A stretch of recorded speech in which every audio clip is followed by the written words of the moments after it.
Today I'm going to talk about how magic works on DungeonCraft.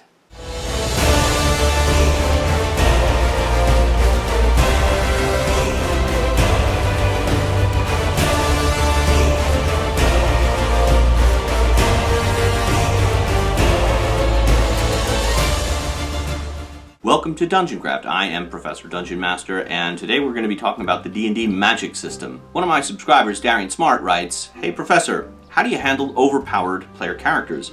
One of my players has created a sorcerer/warlock named Soren, and has hacked his character's spells to grant him an attack that can do up to 75 points of damage.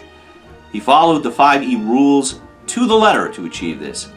Now Soren is so much stronger than the rest of the party, no fight is a challenge." Great question, Darian. Those pesky players always thinking up loopholes. God love them. There's so many videos about specific overpowered spells and how to fix them and modify them but not eliminate them. The short answer, Darian, is to just put the master in Dungeon Master and tell the player, yeah, that spell no longer works that way because I'm the Dungeon Master and I said so. Perfectly legitimate response in both Dungeon Mastering and parenting. The more complex, complete answer demands a few more modifications to the D&D system. I'm going to give you my thoughts here. Number one, allow wizards to choose the spells by name, but they can't read the spell descriptions. One of the big mistakes, I think, of D&D 5th edition, and in fact, all the way back to 1st edition, is the player's handbook contains the spells.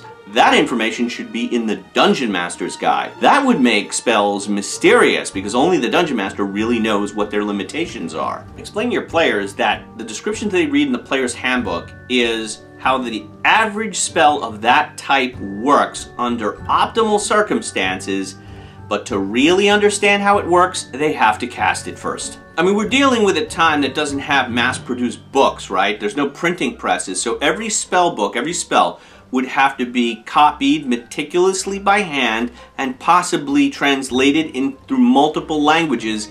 So every magic missile spell in every spellbook is not going to be exactly the same. It would change by region or dialect. The magic missile, you get 3 magic missiles for D4 plus 1 in damage. That's 6 to 15 points damage total. That's what the average magic missile causes. Your player's magic missile might have D6 damage, or just D4 damage. It might have a range of 120 feet like in the book, or just 100. 2. Be very careful how you parcel out the spells. Don't allow characters access to every single spell on the first level. If magic really existed, it would be a valuable commodity like gold or silver. And like a valuable commodity, it would be carefully protected. There would be gatekeepers and systems to make sure that all the information doesn't get out. Create a non-player character master wizard that the player character has to serve or at least check in with once in a while. That wizard provides all the spells that the characters can choose from. And that wizard is going to parcel them out judiciously based on the character's behavior and if they prove that they're responsible enough.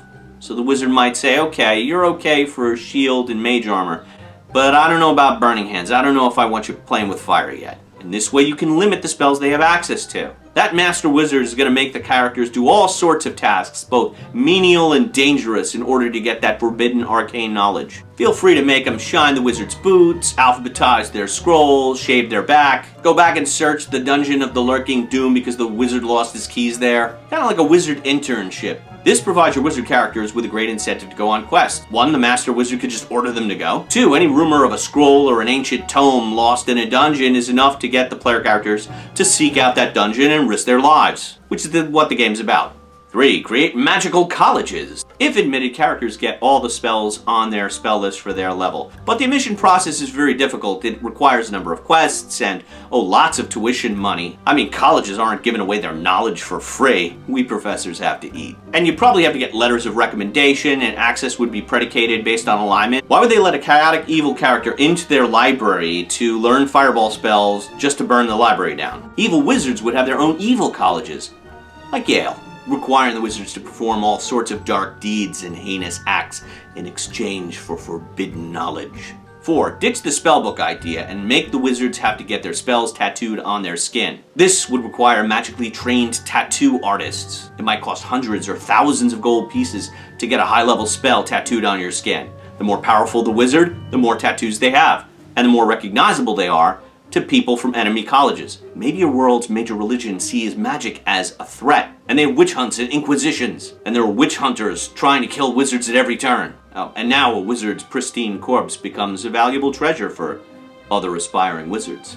Now here's my major game changer. Require spellcasters to roll a 20-sided die and make a spell check. Look, out of game, this is a metagaming thing. Everything in this game, you need to roll a d20. Climb a wall, d20. Pick a lock, d20. Chop off a goblin's head with an axe, d20. Spells, what, just automatically work? Nothing in this world automatically works. Even computer programs, they work most of the time, and then once in a while, I get a spinning beach ball of death on this thing. There should always be a chance that something goes wrong or doesn't work. Plus, it's the most fun part of the game, right? I mean, the 20-sided die is iconic with Dungeons & Dragons. Other iterations of the game require spell checks, Tracy Hickman's XDM, Dungeon Crawl Classics that we're going to talk about. It only makes sense. In-game, this is why you should make a spell roll. Magic is the opposite of physics. The laws of physics give the universe shape and order and consistency. Without them, you'd have chaos. Every time I drop this die into my palm, it's going to fall. That's gravity. That's the order of the universe. When a wizard casts the spell, what they're doing is they're taming the chaotic forces of the universe and trying to make those forces do their bidding.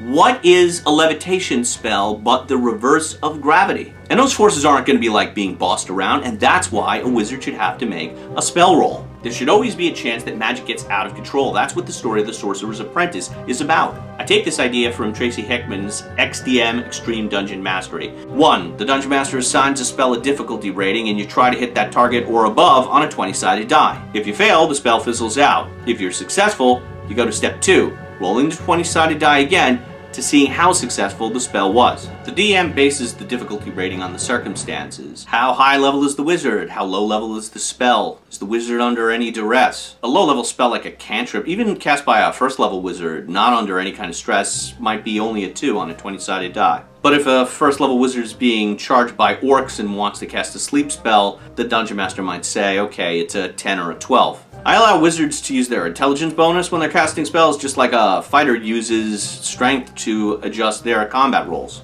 If the roll succeeds, the wizard casts the spell as planned. They roll a second d20 to determine how successful the spell was. So let's say in the case of a sleep spell, the wizard rolls a 10. Half the orcs fall asleep. On a 15, 75% of the orcs would fall asleep. On a 2, 1 of the orcs would fall asleep. If a wizard rolls a natural 20 while casting a spell, you should give him an extra bonus die or effect or something. If a wizard rolls a natural 1 while casting a spell, that's when things get really exciting, because the spell misfires. Again, you roll a d20 to determine the effectiveness, but this time, whatever the spell effect is, happens to the wizard. So, for example, if the wizard rolls a critical failure while casting a fireball spell, and that second roll is really low, he might just singe off his hair and eyebrows. A natural 20 means the wizard explodes, and everyone in the vicinity takes maximum damage. And no saving throw, because they weren't expecting it. A critical monster summoning spell means the monster bites off the wizard's head and disappears back into the dimension from whence it came. A critical sleep failure might mean the wizard falls asleep for D10 years or until he's awoken by true love's first kiss. It's up to you, the DM. Use your imagination. By the way, I don't place any limits on the number of spells a wizard can cast in the day. There's no spell slots, no memorization. If you know that spell, you can cast it as many times a day as you want.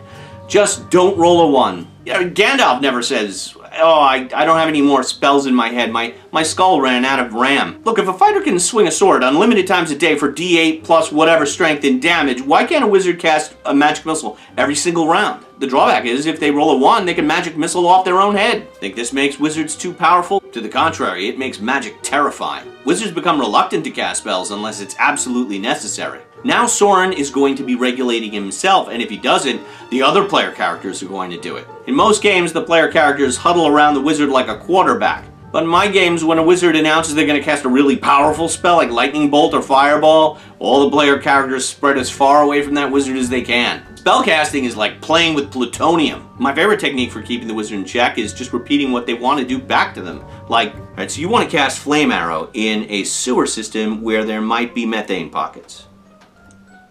Go ahead, don't roll a 1. So let me get this straight. You want to cast Lightning Bolt on the ogre in a rainstorm and all your friends nearby are wearing metal armor.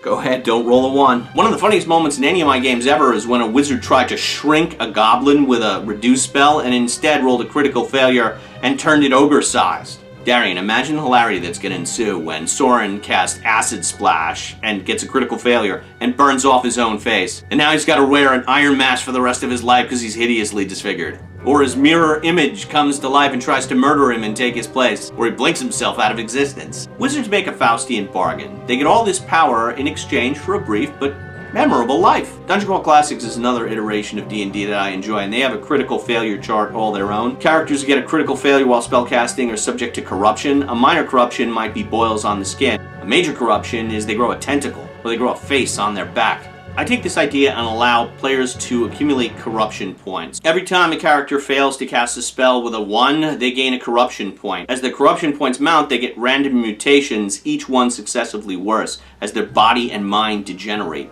At a certain point, determined by you, the DM, the character loses all humanity and becomes an inhuman monster, either hostile or just indifferent to the affairs of humans. So Soren would start out his career as a handsome young wizard, but then start to become pale and gaunt, and his eyes turn an unnatural color, and his hair falls out, and he can't stand the sunlight, and then he starts eating live mice, and eventually he mutates into a giant worm who never leaves his library, because he's obsessed with probing the mysteries of the magical realms. These ideas place natural limits on wizards that are self-imposed. Wizards can cast spells, but they're very dangerous. I'm not going to say it's more realistic, because we're talking about casting spells, but it's more logical than saying I'm out of spell slots in my head. It also explains why these fantasy worlds aren't overrun by wizards, because few of them live to a long old age. And when a wizard has that long beard, it is a symbol of his prudence and discretion that he hasn't burned his face off with a fireball spell. Alright, now for the technical stuff. Let's say you do traditional 5e initiative or even group initiative. How do the spells work? Well, before the round begins, the wizard has to declare that they are casting the spell and they cannot change it. Even if all the monsters are killed, that sleep spell or whatever is still going off. If the wizard wins, the spell goes off first. All casting times are instantaneous. If the wizard loses the initiative and they're injured, then whatever hit points and damage they take, that raises the difficulty rating. So if a wizard is casting a sleep spell and the difficulty is 10, they get hit with an arrow for 6 points of damage, the difficulty rating is now 16. That's the target they need to roll. Some of you are saying, whoa, spellcasting isn't instantaneous. The higher level spell, the longer it takes to cast. This is all made up. I mean, you realize that, right? Like, if it really existed, wouldn't the wizards try to figure ways to do it fast and efficiently? I look at spellcasting as magical Krav Maga. Shield, magic missile, levitate, sleep, web, mirror image, open. I have another video about how to get rid of initiative. If you're going to play without initiative, then spells go off like missile weapons. If the wizard and target are separated by 10 or 20 feet, before the target reaches the wizard, that spell is going to go off. If the wizard and target are right next to each other, it's going to be a simultaneous attack. For any disputes, you, the DM, you make the call. Darian, I hope this video helped. If it did, give it the big thumbs up. Don't forget to share the details of Soren's spectacular demise in the comments below. Folks, it's tough to start a D&D channel, so if you share this video with all your friends, you're really helping me out. This is Professor DungeonMaster for DungeonCraft. Thanks for watching. I'll see you at the table, and may all your future rolls be 20s.